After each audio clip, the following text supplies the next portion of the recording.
Hare Krishna. So yesterday we had Lord Krishna's introduction in this great Bhagavad Gita, and we saw how in order to please and serve his devotee, Krishna exuberates his Bhakta Vatsalya, and for 18 days he agrees to getting kicked by his devotee Arjuna.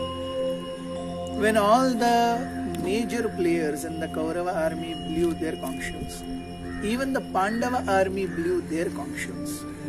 And we see how it is described in text 15. Today we will see Panchajanyam Hrishikeshu Devadattam Dhananjayah Paundram Dadmau Mahashankham Bhimakarma Vrikodara. So Krishna is described here as Hrishikesha. Hrishik means senses and Isha means controller. So one of Krishna's names is Hrishikesh, which means he is the controller of every single living entity's senses. And here on the battlefield, Krishna is personally controlling the senses of Arjuna.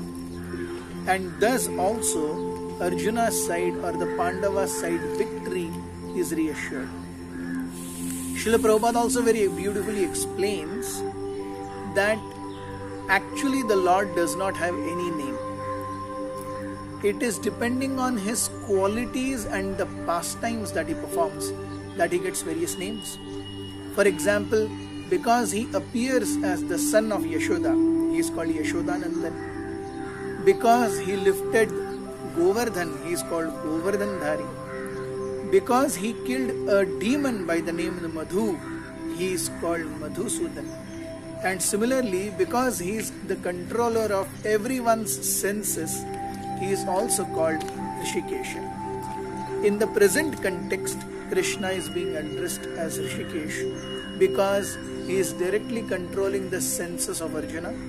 And in this way, Arjuna's victory or the Pandava's victory is again reassured. Krishna blows his conch shell, which is called Panchajanya, and Arjuna is described or named here as Dhananjaya. Why so? It is because during the many sacrifices that Yudhishthira Maharaj performed as the king of the entire planet, and as we know, any big sacrifice involves big expenditure also. For any simple function like Upanayan or Namakaran or Vastu Shanti, Graha Pravesh, etc., so much of Lakshmi is spent. So imagine a sacrifice to the scale wherein all the important people from all over the earth are being invited, and their staying arrangements, their food arrangements, their everything practically is being taken care of. What kind of expenditure? So when the Yudhishthira Maharaj performed these sacrifices, Arjuna was the main person who got Lakshmi. It is explained that Yudhishthira sent his brothers, 4 brothers, in 4 directions. Bhim, Arjun, Nakul and Sahadev. Bhim went towards the east. Arjuna went towards the north. Nakul and Sahadev went towards the west and the south respectively. So when Arjuna went to the north, he crossed over Himalayas.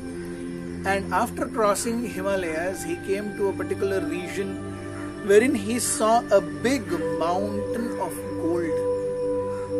And it is explained how this mountain of gold was created.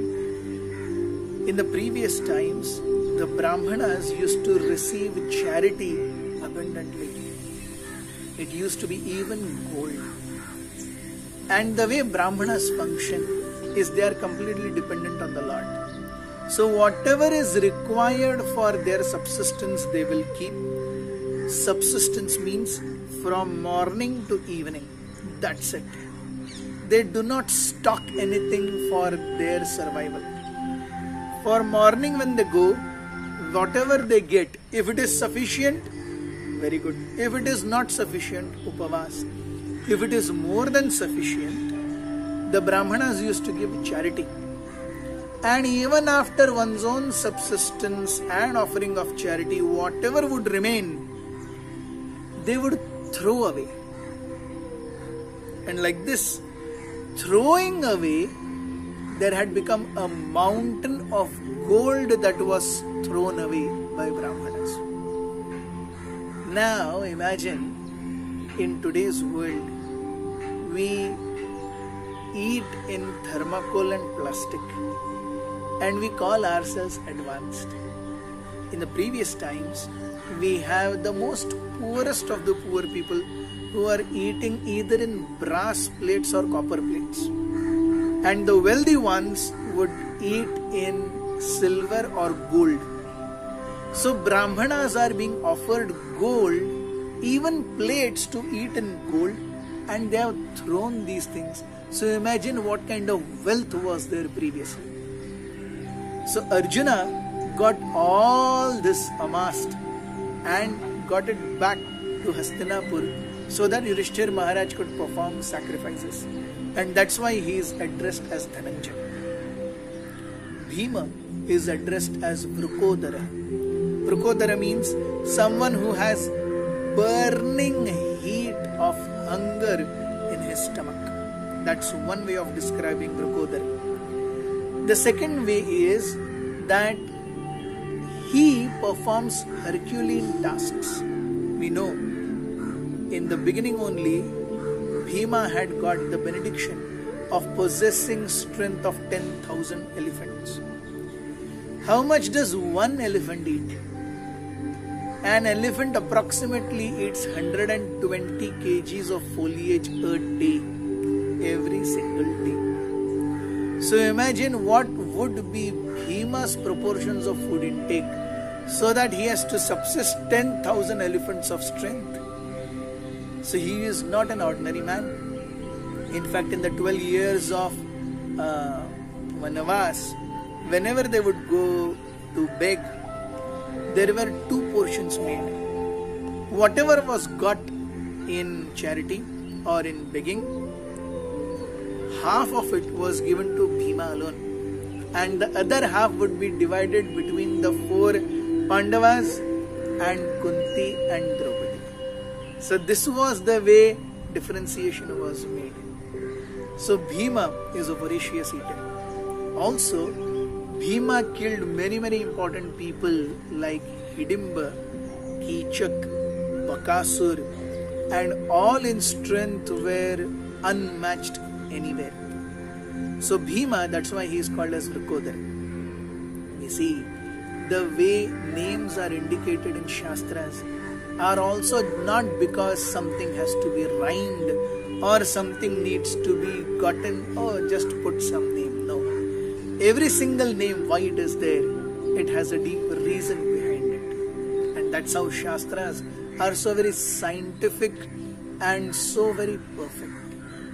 Let us go ahead with our further descriptions of the various others who blew their musical instruments, which we'll be discussing tomorrow. Hare Krishna.